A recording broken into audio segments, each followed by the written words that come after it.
Здравствуйте, уважаемые друзья! У нас утро, за бортом сейчас минус 8 градусов. И, собственно, я вам решил сделать такое, даже, наверное, продолжение рубрики, потому что это уже стало рубрикой.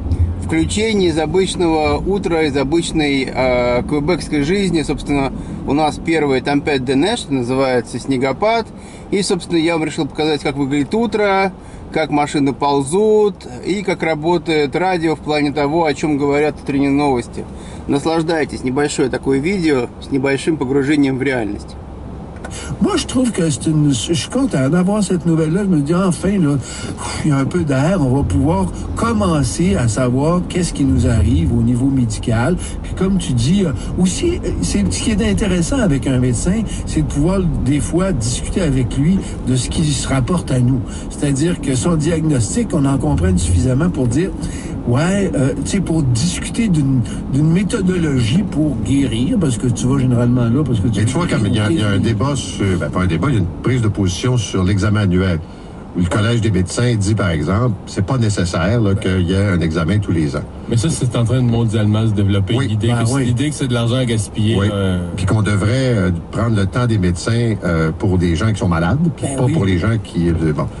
Puis là, tu expliqueras ça à des gens qui disent, non, moi, je veux le savoir, là, si je vais une fois par année, puis d'un coup, on trouve quelque chose. Tu sais, je comprends au niveau de la science, ça passe, là, mais je peux te dire une affaire, dans beaucoup de cas, il y a des gens qui la comprennent pas puis qui sont assez réticents face à ça.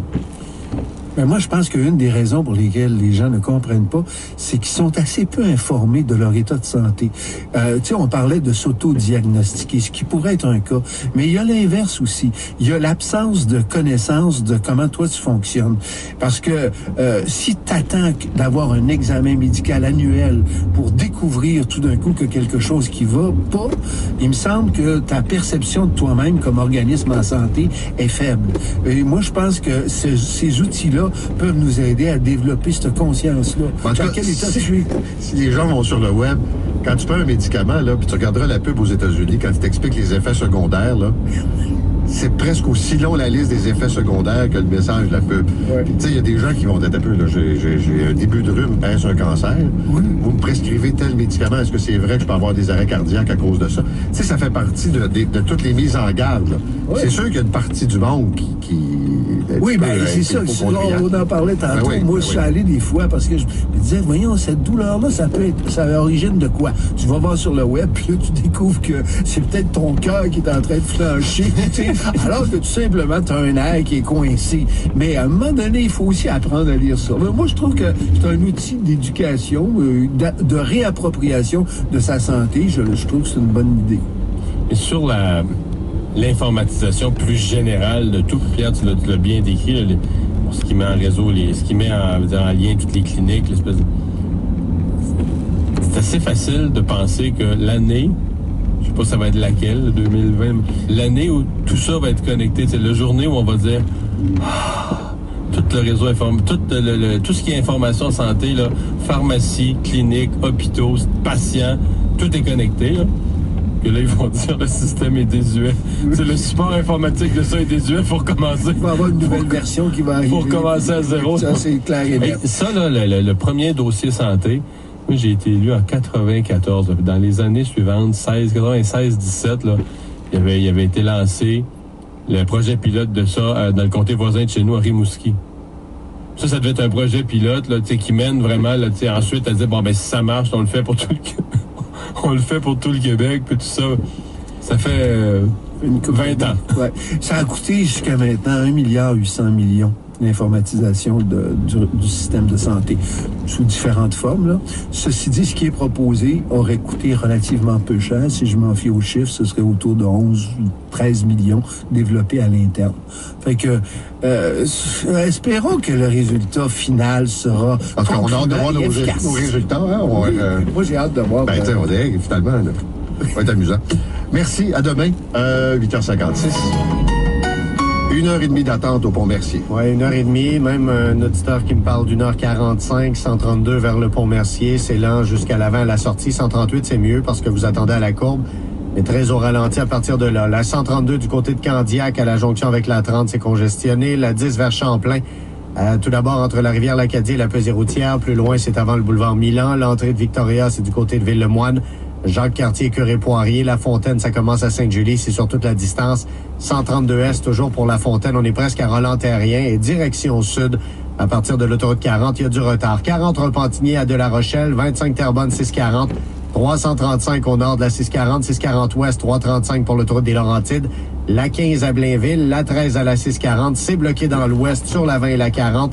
C'est bloqué dans le central. Descaries-Nord d'affiche complet, ça commence même dans le secteur Atwater. Le prix de l'essence à Montréal qui a augmenté à 1,29 $ le litre. Et le métro de Montréal, tout fonctionne normalement sur les 4 lignes. Cette année, partez en vacances d'hiver à Curaçao et évadez-vous en famille au Kunukyu Aqua Resort. Communiquez avec votre agent de voyage ou visitez vacanceaircanada.com. Vous écoutez le 98.5. Tout ce qu'il faut savoir. Voici Paul Arcand. 8h57. On voit souvent ces reportages très troublants sur ces réfugiés qui, à travers le monde, doivent quitter pour, évidemment, toutes sortes de raisons, des exodes forcés.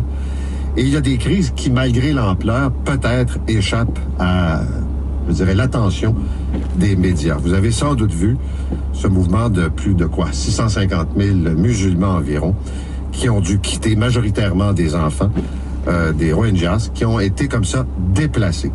Et je pense que ce matin, c'est important de faire une pause pour comprendre exactement quelle est l'ampleur de ce mouvement, pourquoi ces gens-là ont quitté, dans quelles conditions se trouvent-ils aujourd'hui. Jean-Jacques Simon est chef des communications de l'UNICEF au Bangladesh. Il est de passage au Canada. Monsieur Simon, bonjour. Bonjour. Pour résumer pour les auditeurs, là, qui sont ces gens-là et pourquoi ont-ils été forcés de quitter leur pays? Ils viennent du Myanmar, le pays voisin du Bangladesh. Ils sont 650 000, la taille d'une ville canadienne, environ, moyenne. Ils ont été persécutés. Moi, j'ai rencontré des enfants du côté du Bangladesh, un enfant de 12 ans qui a vu ses 2 parents être tués devant lui. Il a amené ses frères et sœurs et son grand-père avec lui pour traverser la frontière, qui est extrêmement dangereux de faire. Puis, en fait, il fait partie c'est pas la normalité, quoi. Il fait partie de la norme parce qu'il y a eu des cas de persécution, de torture. Ils ont perdu leur village, ils ont perdu leurs frères et sœurs. Leurs sœurs ont été violées souvent. Donc, ils arrivent dans des situations extrêmement difficiles. Ils sont traumatisés. En plus de ça, les enfants que vous avez mentionnés, il y a presque 400 000 enfants que ça concerne. Ils sont arrivés dans un état pitoyable. Ils n'étaient pas vaccinés. Ils n'allaient pas à l'école. Ils n'avaient pas accès aux soins de santé. C'était un système extrêmement dangereux pour n'importe quel être humain. Ils sont arrivés donc dans des situations difficiles. Aujourd'hui, en ce moment, on fait une campagne de vaccination contre la diphtérie. La diphtérie, parce qu'ils n'ont jamais été vaccinés, c'est pour ça qu'ils ont ça. C'est pour ça qu'ils ont la rougeole.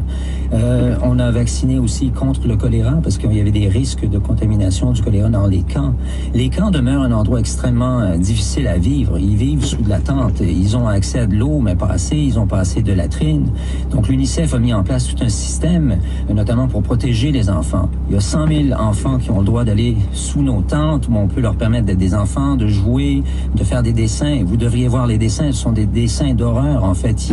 Ils dessinent ce qu'ils ont vécu. C'est une façon de s'exprimer, c'est une façon de ressortir. Qu'est-ce qui a été l'élément déclencheur dans les derniers mois pour provoquer ce mouvement-là? Il y a eu cette cohabitation pendant un certain temps. Et là, on a même qualifié ça d'opération planifiée de génocide pour les éliminer. Ben, moi, à entendre les témoignages, je suis pas un expert des droits de l'homme, mais je peux certainement vous dire que les témoignages que j'entends qui sont recoupés disent que ces gens-là étaient bel et bien ciblés et on a persécuté cette population-là, on les a chassés. Donc, appelez ça comme vous voulez. Le fait est que ils ont été chassés. Aujourd'hui, le problème, c'est qu'ils sont pas considérés comme des réfugiés. Ils ont pas de papier. Ils sont entre 2 États. Quel est leur avenir? Leur avenir est assez sombre, notamment pour ces enfants. C'est pour ça que l'UNICEF met en place toutes ces tentes, en fait, sont les tentes de l'UNICEF qui vont des plus petits aux plus âgés. Hein. On essaye de les appuyer parce qu'ils sont traumatisés. Ils ont besoin d'un appui personnalisé. Il y a plusieurs filles qui ont été violées. Elles ont besoin d'être appuyées. Elles ont besoin d'être suivies. C'est pour ça qu'on est en train de mettre en place ces écoles temporaires. Il y a 33 000 enfants maintenant qui ont accès à ces systèmes. C'est temporaire dans la mesure où le curriculum est assez limité pour le moment. Ils apprennent le birman, l'anglais, les mathématiques, mais c'est déjà quelque chose. Parce que le grand risque ici, c'est la radicalisation des jeunes. Parce que s'ils n'ont aucun avenir devant eux, qu'est-ce qu'ils vont faire? Donc, il faut absolument les protéger, il faut absolument s'en occuper, et c'est ce que l'UNICEF fait en ce moment. j'allais vous dire, quand on voit, par exemple, quand il y a eu cette vague en Europe de réfugiés, il y avait des camps, et ces camps étaient des camps de transition parce que ces réfugiés allaient, par exemple, vers l'Allemagne, venaient au Canada, donc allaient vers des pays. Eux, est-ce qu'ils ont un espoir de quitter le Bangladesh vers une autre destination, ou si pour l'instant, ils sont vraiment confinés dans ces camps? Malheureusement, j'ai l'impression qu'ils sont confinés parce que d'abord, ils n'ont pas de statut de réfugié. Donc, il n'y a pas de système mis en place pour leur trouver une terre d'asile. Il y a des tentatives des discussions entre les deux pays, le Bangladesh et le Myanmar, pour faire en sorte qu'ils puissent se retourner. Mais retourner vers quoi? Il n'y a même pas d'accès pour le système des Nations Unies de faire des enquêtes sur la situation des droits de l'homme. Ils le disent très bien, eux, dans les camps. Je leur parle souvent. Ils me disent, bon, c'est notre pays, le Myanmar, on aimerait bien rentrer, mais rentrer pourquoi? Pour faire quoi? Nos maisons ont été brûlées, nos proches ont été tués, on ne sait pas, on n'a toujours pas de papier. Pourquoi est-ce qu'on rentrerait là? On est encore mieux de rester au Bangladesh. Puis c'est la situation du moment. Donc, ils sont un peu confinés à rester là. Heureusement que le Bangladesh a ouvert ses portes. Heureusement qu'il y a des pays, comme le Canada, qui continuent à appuyer l'effort là-bas aussi, à appuyer l'UNICEF notamment. Et il faut qu'il y ait une concertation sur la question des Rohingyas parmi les États, dont le Canada et les États-Unis. Mais ça semble, en tout cas, puis vous êtes plus expert que moi, là, une situation encore plus, j'allais dire à la fois, confuse et dangereuse au niveau du statut de ces réfugiés, même si c'est jamais facile d'être réfugié, là, puis qu'on a vu des scènes, là. Dans leur cas, c'est même pas une zone grise, c'est une zone d'un flou total sur leurs droits, sur quel est leur avenir, puis comment ils peuvent se sortir de ça. Vous avez raison, en fait, ils ont aucun papier d'identité. Lorsqu'ils étaient au Myanmar, on leur pas donné, ils n'avaient pas de certificat de naissance, ils n'avaient rien.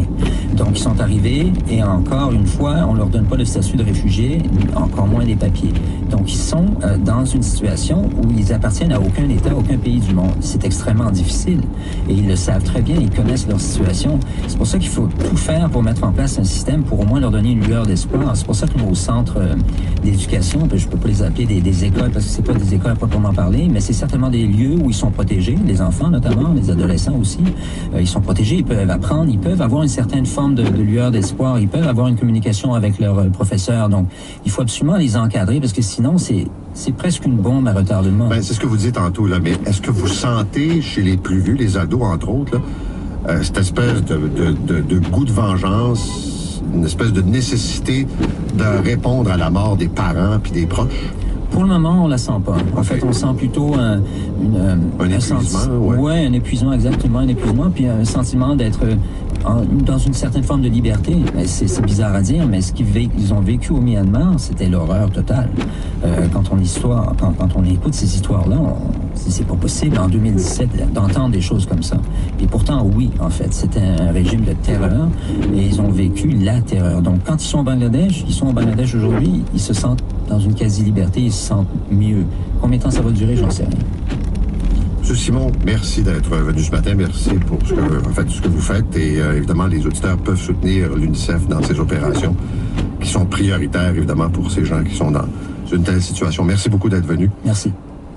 Ну, в общем, такой маленький кусочек утреннего кубекского утра. Обратите внимание на дороги, что они пока не убраны. Снегопад идет, но я думаю, что часика через два здесь пройдутся везде грейдеры, которые все это дело снимут. В общем, такое вам натурное, так сказать, зрелище. Смотрите, делайте выводы, примеряйте к себе. Это для тех, кто думает эмигрировать. И всем всего хорошего. Пока.